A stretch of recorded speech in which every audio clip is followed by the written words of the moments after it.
Olá, seja muito bem-vindo a mais uma edição do Alesp Conecta, o programa que trata dos principais assuntos do dia a dia, sempre com a presença de convidados muito especiais. Nesse momento de pandemia, claro, todos respeitando o isolamento social, o distanciamento social, cada um na sua casa, cada um no seu espaço, respeitando as orientações das autoridades de saúde. Logo mais, tudo volta ao normal e aí sim a gente vai poder receber os nossos convidados nos estúdios da Rede Alesp. Bem, hoje nós vamos falar do uso da matemática no combate à pandemia. Para isso, eu vou receber o Luiz Augusto Francesi. Ele é CEO de uma empresa chamada Paragon Decision Science. Essa empresa, inclusive, criou um simulador para calcular a demanda na área da saúde para ajudar os gestores, sobretudo da saúde pública, a identificarem o que é preciso e o que é preciso comprar, adquirir e ter para atender as demandas em meio à pandemia. Luiz, seja muito bem-vindo, muito obrigado pela gentileza em participar virtualmente do programa. Olá, Daniel, olá a todos, obrigado pelo convite, é um prazer com você. Legal, para a gente começar, tem muito assunto para tratar hoje, mas como nós costumamos fazer, é importante conhecer um pouco do nosso convidado. Você atua numa área muito interessante, que ajuda muitas empresas, pessoas, órgãos públicos. Conta um pouquinho da sua trajetória, desde a época de estudante, a incursão na sua profissão, os primeiros passos aí na vida profissional. Conta um pouquinho para a gente. Claro. Bom, eu sou formado em engenharia de produção e ainda como adolescente, talvez eu não dei certo como surfista e comprei um computador, isso com 12 anos. Então comecei a programar computadores aos 12 anos, isso lá na década de 80. Comecei a desenvolver meus primeiros softwares. Quando fui entrar na engenharia, eu era uma das poucas pessoas, na verdade, que mexia com programação. Isso era uma coisa muito rara na época. E eu gostava bastante da época de softwares. Na área de engenharia, eu comecei a me desenvolver softwares, criando modelos matemáticos, o que era muito raro no Brasil na época de 90, que foi quando eu me formei. Então, no meu primeiro desafio profissional, eu criei um software que fazia simulações de acidentes, de risco, de inflação, e com isso eu conseguia ajudar a trabalhar a fechar melhores negócios. Dali eu acho que foi um pulo para eu sair e montar o meu negócio com 20 anos. Então é uma coisa interessante, porque hoje quando a gente fala das startups e os muito novos, as moças muito novas montando suas aos 23 anos, isso foi algo que aconteceu comigo em 1990. Então eu criei a minha empresa para literalmente trabalhar lá de matemática em 1992.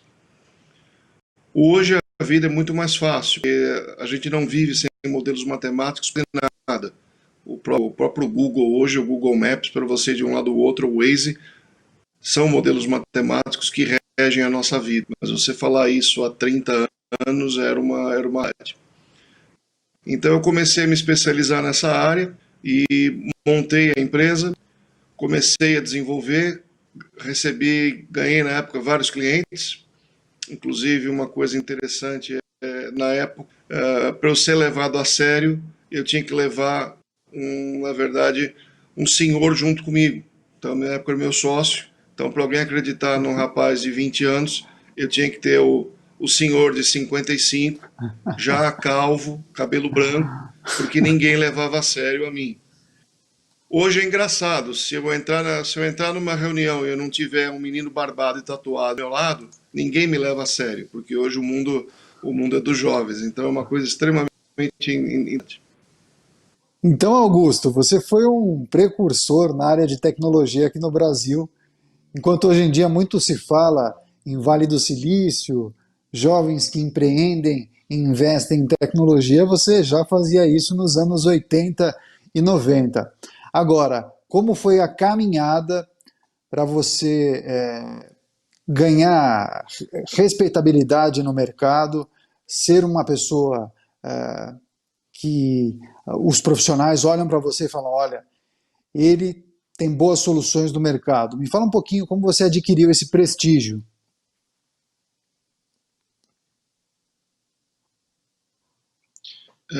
O americano tem uma palavra para definir isso, que na verdade chama track record, ou seja, é histórico.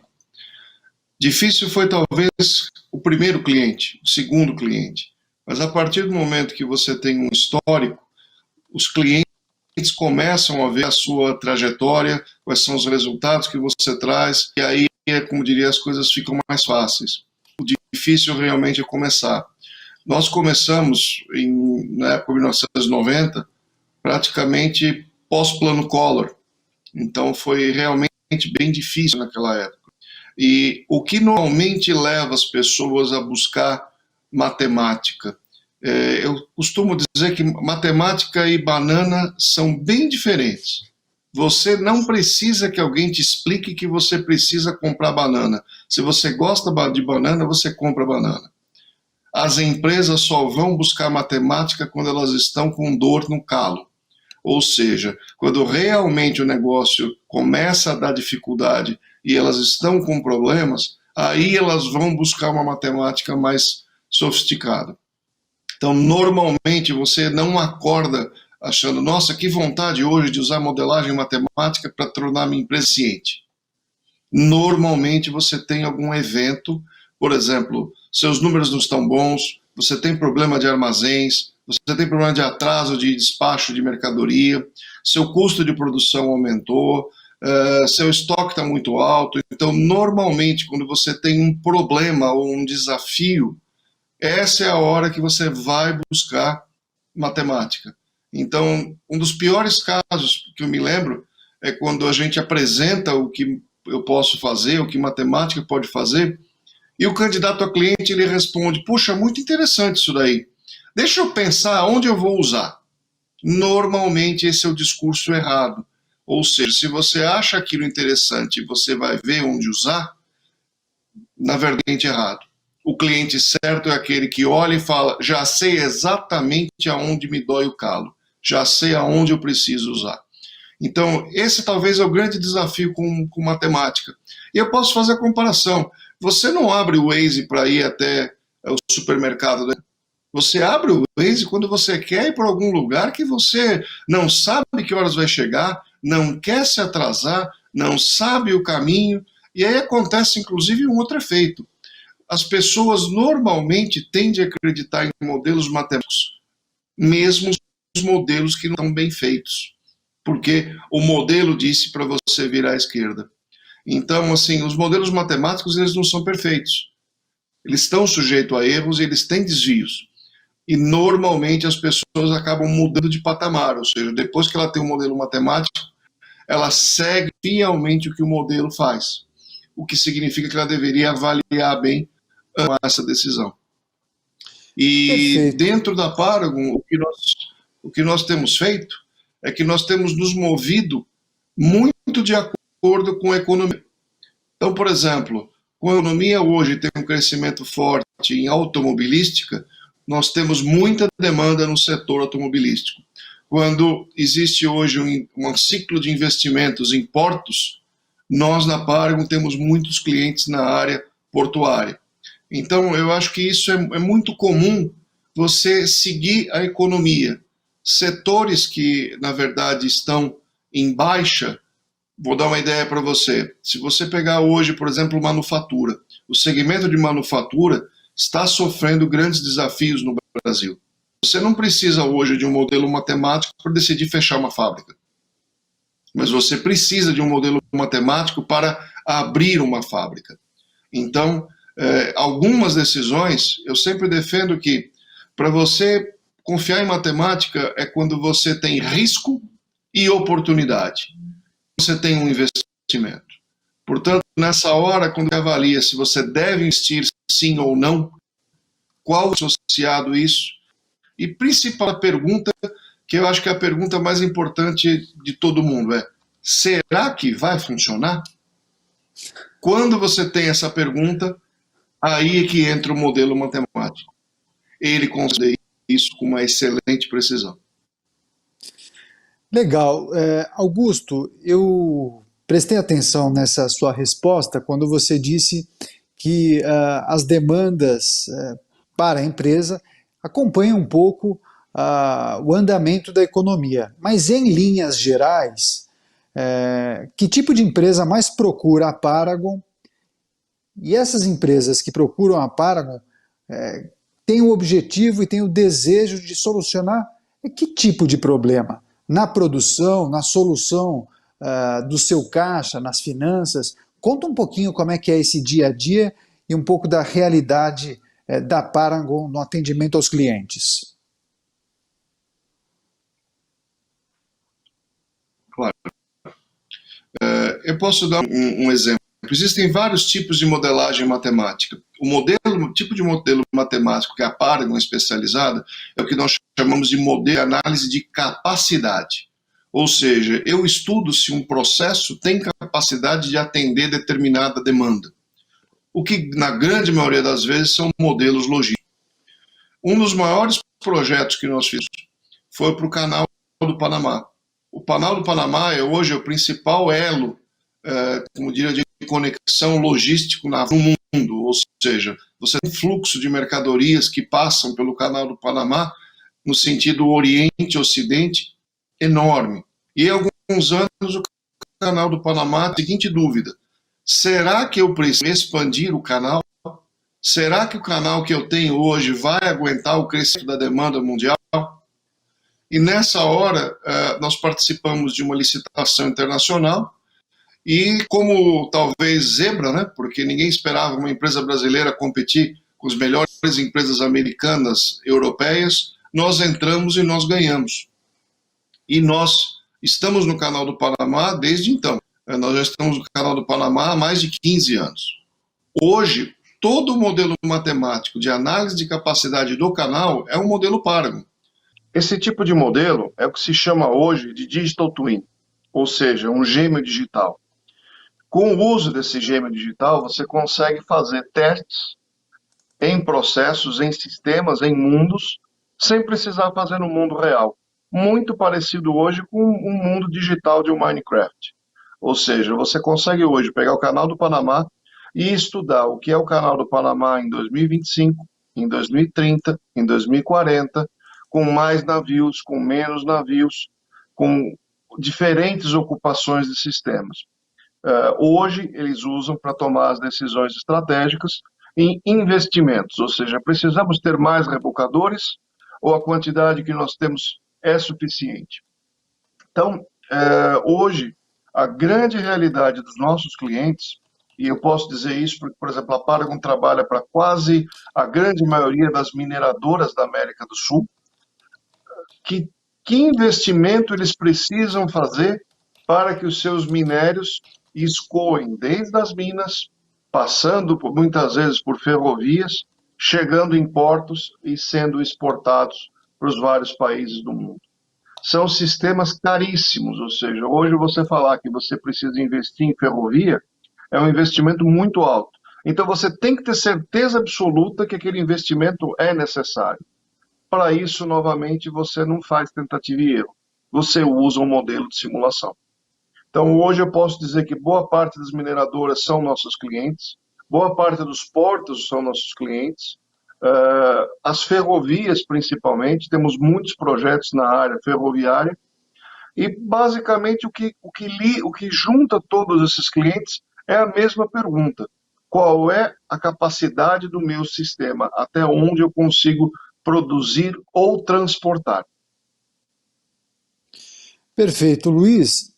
Então, falando agora das demandas que são necessárias para atender os departamentos e as secretarias de saúde, o uso da matemática também tem sido muito útil no combate à pandemia. Conta para a gente o quanto a Paragon tem ajudado a esfera pública no combate à pandemia, também os seus serviços e soluções. Conta para a gente um pouquinho. Eu acho que nós estamos passando um momento muito difícil da humanidade e nós tivemos a oportunidade de poder colaborar. A Paragon ficou muito feliz de poder colocar essa experiência acumulada de anos a serviço, na verdade, do governo brasileiro e, na verdade, da humanidade brasileira. Ou seja, como melhor programar. E nós já fizemos vários projetos com a temática de Covid.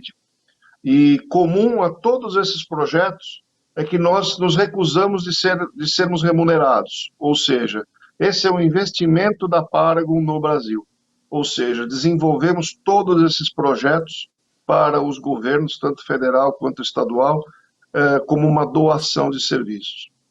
O primeiro projeto que nós desenvolvemos é um projeto de estudo logístico para o Ministério da Infraestrutura. Ou seja, como transportar os equipamentos de proteção individual para todos os hospitais brasileiros, em todos os estados e em todas as localidades. Esse para nós foi um desafio muito grande, porque para você desenvolver um modelo logístico de capacidade, nós tivemos que aprender o processo. Então, o que diferencia um estudo de modelo matemático é que hoje nós temos uma equipe de engenharia, a Paragon é uma empresa de engenharia também. Então, nós temos que entender o famoso como funciona. Então, para eu poder transportar equipamento de proteção individual para um hospital, nós tivemos que aprender o seguinte: o que é um EPI? Com que frequência se consomem EPIs? Então, nós fomos buscar os especialistas. Fomos buscar especialistas em medicina para nos ajudarem a calcular a demanda. Ou seja, lá num hospital no interior do Acre, quantas máscaras eu preciso? Ou seja, quantas luvas eu preciso? Quanto precisa de equipamento? E nós tivemos a colaboração de uma entidade chamada MIB, que na verdade congrega os médicos intensivistas do Brasil. Eles nos ajudaram nesse trabalho para quantificar.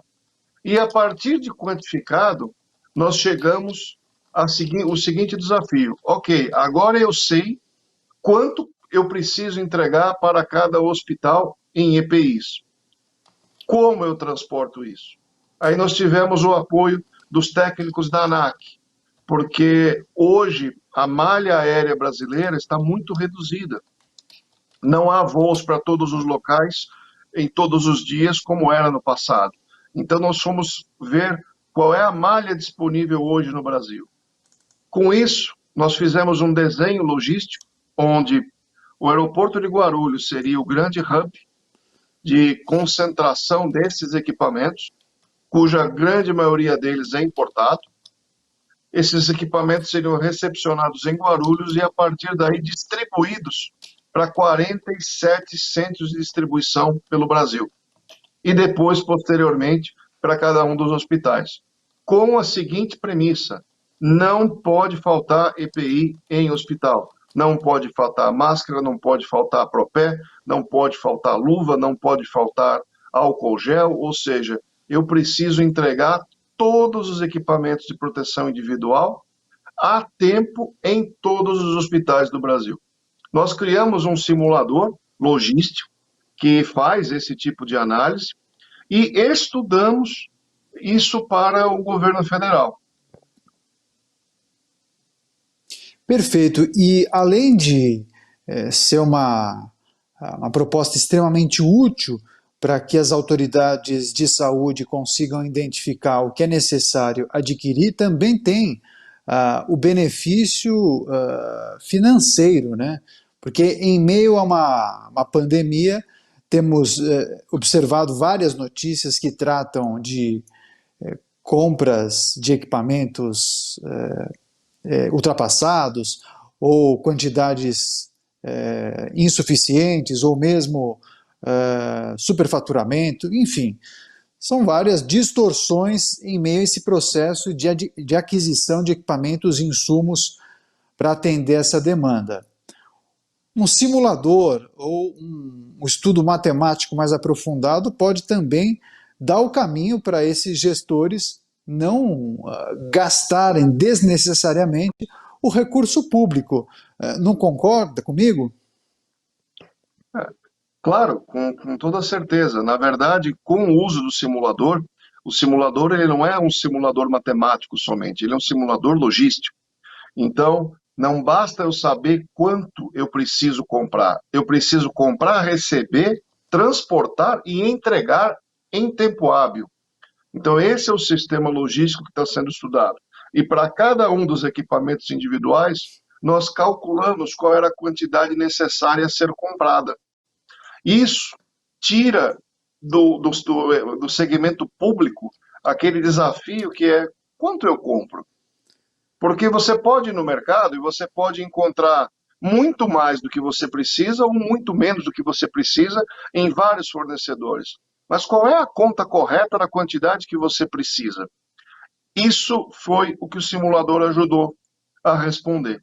Nós, inclusive, conseguimos fazer uma doação desse simulador para o governo federal brasileiro, ou seja, hoje vários técnicos do governo conseguem entrar na internet com login e senha e conseguem rodar os seus próprios cenários. E se aumentar a demanda? E se eu tiver um problema, por exemplo, no centro de distribuição de Curitiba?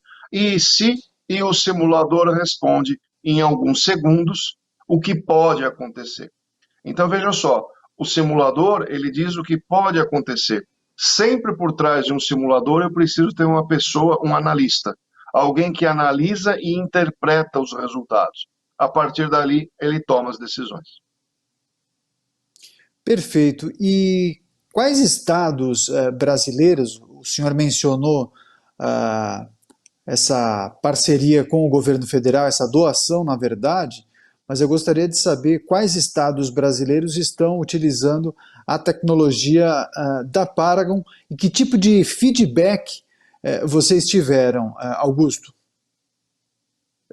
Na verdade, nós temos hoje esse simulador, é um dos 3 simuladores que nós desenvolvemos. Esse simulador está direto para o governo federal, e o governo federal, no Ministério da Infraestrutura, que é quem é o responsável pela logística hoje de distribuição, está hoje, na verdade, fazendo todos os cálculos para a distribuição dos EPIs pelo Brasil inteiro, para todos os estados. E aí o Ministério passa para vocês um retorno da aplicação do simulador no dia a dia.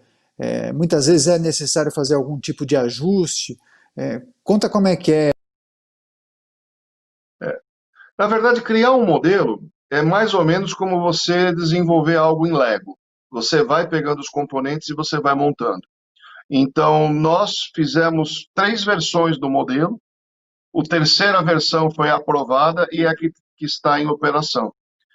Eles têm usado, o retorno que nós tivemos deles é muito bom, eles estão muito felizes com o simulador. Nós recebemos, inclusive, um ofício de agradecimento do governo federal, valorizando a nossa contribuição, e hoje eles têm usado continuamente.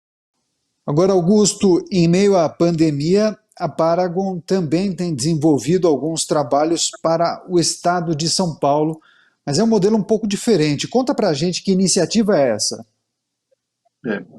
Bom, nós desenvolvemos um modelo para o sistema funerário de várias cidades. E esse talvez tenha sido o modelo matemático mais difícil da nossa carreira, porque você está lidando não com uma produção de minério, mas você está lidando com cadáveres, com corpos humanos, pessoas que faleceram. Então, a nossa análise era uma análise de capacidade do sistema funerário.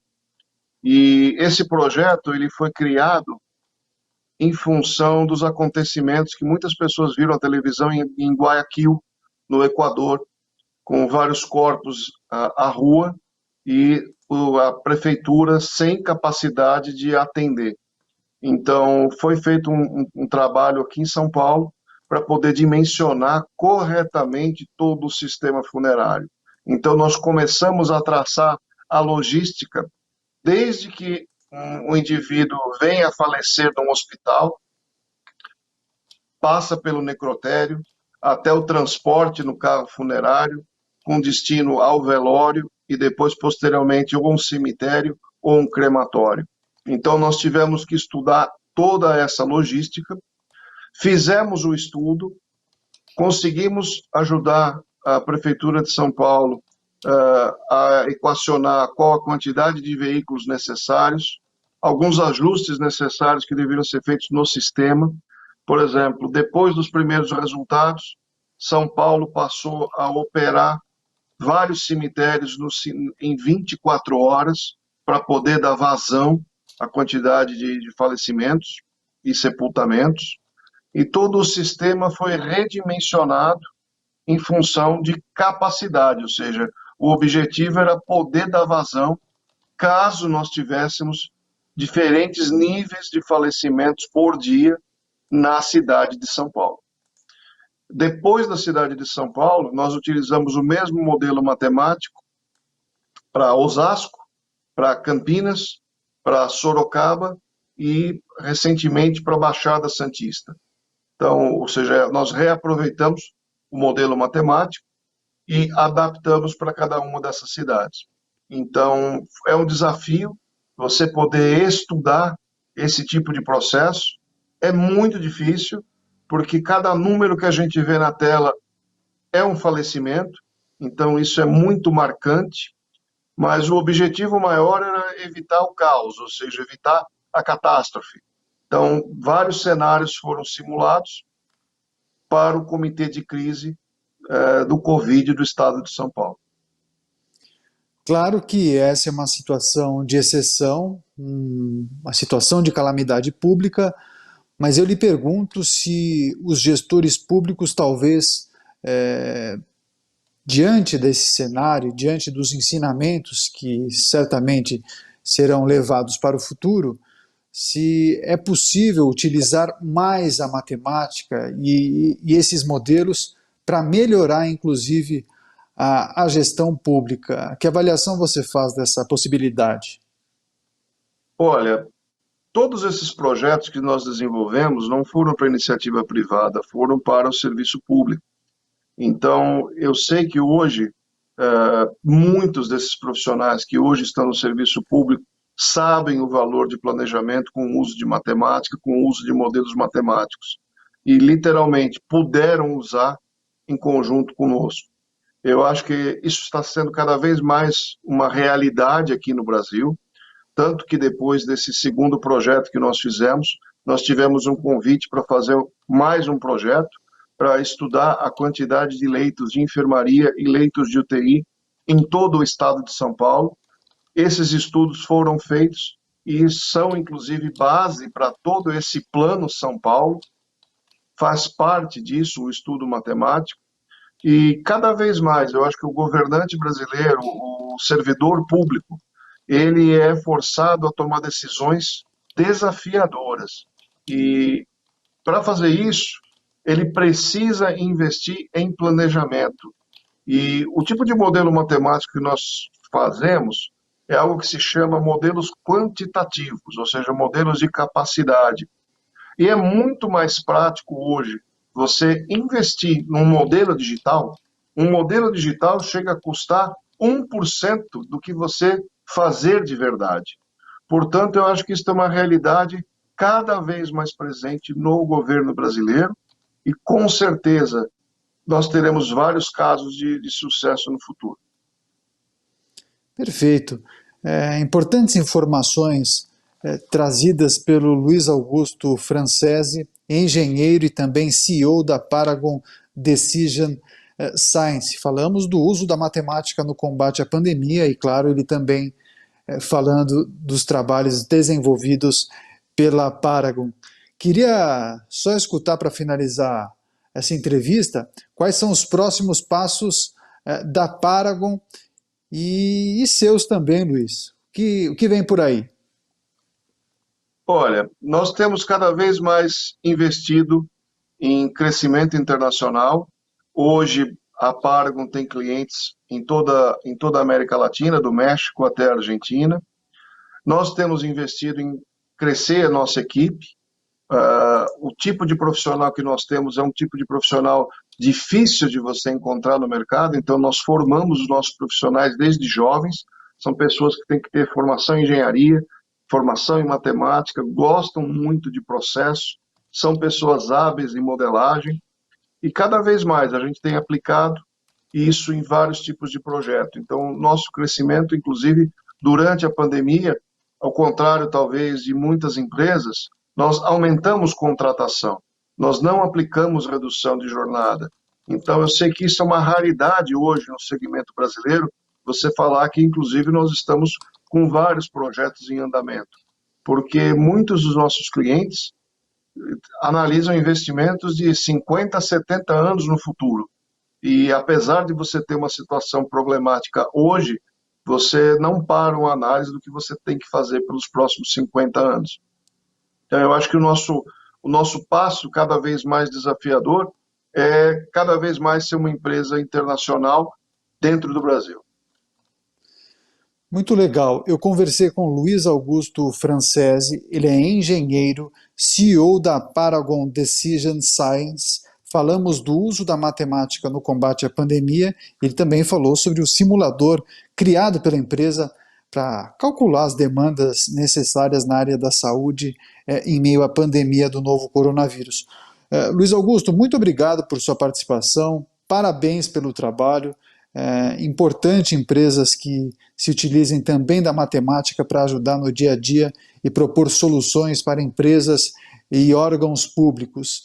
Saiba que aqui as portas da Rede Alesp estão abertas para você. Quando quiser, traga as novidades e muito em breve nós voltaremos a conversar sobre as novidades da Paragon e também dos seus trabalhos. Muito obrigado e até a próxima. Obrigado, Daniel. Obrigado a todos. Um abraço. Não temos mais tempo, ponto final nessa edição. Eu agradeço demais a sua companhia e audiência e até o próximo programa Alesp Conecta. Tchau, tchau.